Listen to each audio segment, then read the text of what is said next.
Okay, picture this. The absolute heart of your operation, a machine worth millions, just dies. Production grinds to a halt. Everything just stops. And the silence is deafening. You can almost hear the money draining away, can't you? Every single second. And it's not just about repairs, it's all the lost business. So how on earth do you even begin to recover what could be millions in losses? Well, let's get into it. Today, we're going to crack open the playbook for this exact situation. We're talking about how to navigate a massive corporate insurance claim. You know, it can feel like a total maze, but if you have the right map, you can absolutely get through it. So here's our game plan. We'll start with the disaster itself. Then we'll look at the rules you got to play by, meet the key people involved, walk through the actual claim process. I'll share some insider tips from the playbook, and we'll finish up with the final payout. All right, first up, a disaster strikes. This is ground zero. The second something goes wrong, a stopwatch starts and the whole claims journey officially kicks off. Okay, so right off the bat, you need to know that not all disasters are the same in the eyes of an insurer. You've got your minor claims, think simple property damage, relatively straightforward.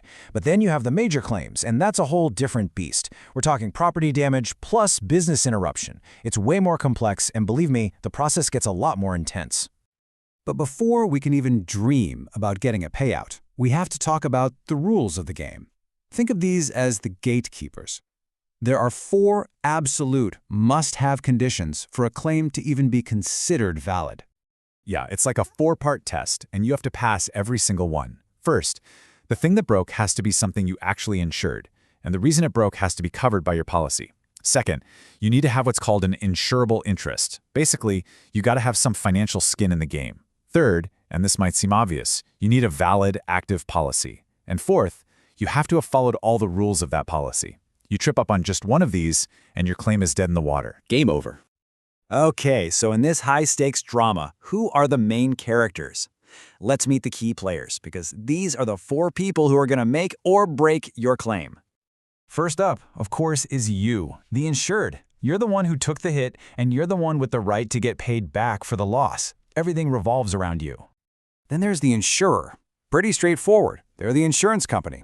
They're the ones holding the purse strings, the ones who have to investigate everything and hopefully cut the check.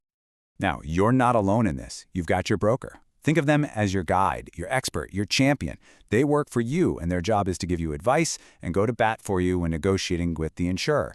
An absolutely essential person to have in your corner. And last but not least, we have the adjuster. Now, this person is an independent pro. The insurer usually brings them in, but their job is to be an impartial fact finder. That independence is super important because it keeps things fair for everyone. They dig in to figure out what happened, why it happened, and exactly how much the damage is worth. Okay, so we know the rules, we've met the players, now it's time to actually walk the path. Let's get into the step-by-step process of navigating the claim, all the way from that first moment of disaster to the adjuster's final report. So here's what that journey looks like. It all starts with a super fast notification. Then an adjuster gets assigned, they'll probably do a site inspection, and it all leads to that big adjuster's report, which can take a month or even longer. And I can't stress this enough. You have got to watch those timelines. They are everything. And speaking of timelines, this is the big one. 48 hours. That's it. From the moment the incident happens, you have 2 days to let your insurer know.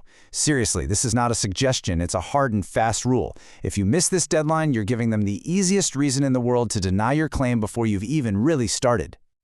All right, next up is the site inspection. And when the adjuster shows up, you better believe everything you do and say is being watched. The playbook lays it out plain and simple. What you should do is give them access to what they need to see and have your own knowledgeable people there to answer questions. What you should not do is start guessing, making assumptions, or just talking too much about stuff that doesn't matter. Just stick to the facts. What you say, and just as importantly, what you don't say, can make a huge difference here. So what's the adjuster actually doing all this time? Well, their job really boils down to 3 main things. First, investigation.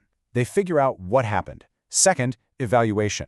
They check how the damage stacks up against what your policy actually covers. And third, reporting. They wrap it all up in a big report for the insurance company. Okay, so that's the process. But how do you actually win? How do you make sure you get through all this successfully? Well, that brings us to the good stuff, the tips from the playbook. This is all about how you avoid that one word nobody wants to hear: denied. Really, the name of the game is being proactive. It's not just about that first phone call. You want to treat your insurer like a partner, not an enemy. Keep track of every single penny you spend. Document everything. Make sure you know the full extent of the damage before you start fixing things. And if it's complicated, get your own experts in there to figure out the root cause. At the end of the day, that paper trail, that documentation, is going to be your strongest weapon. And after all that work, we finally reach the finish line, the final payout.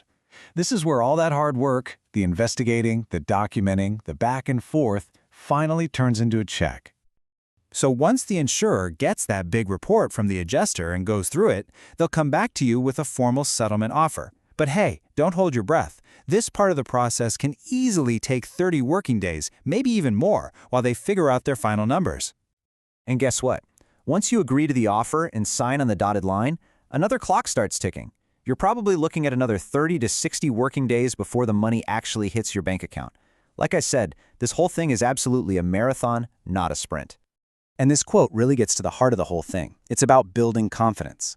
The insurer needs to see that you're acting as if you weren't insured. What does that mean? It means you're doing everything in your power to fix the problem, to minimize the damage, to get back up and running as fast as possible. You're not just sitting back waiting for a check. You're showing them you own the problem. So that leaves us with one last, really important question to think about. After seeing all this, the crazy tight deadlines, the fact that you'll be under a microscope, the insane amount of prep work needed, ask yourself, honestly, is your business actually ready for its worst day?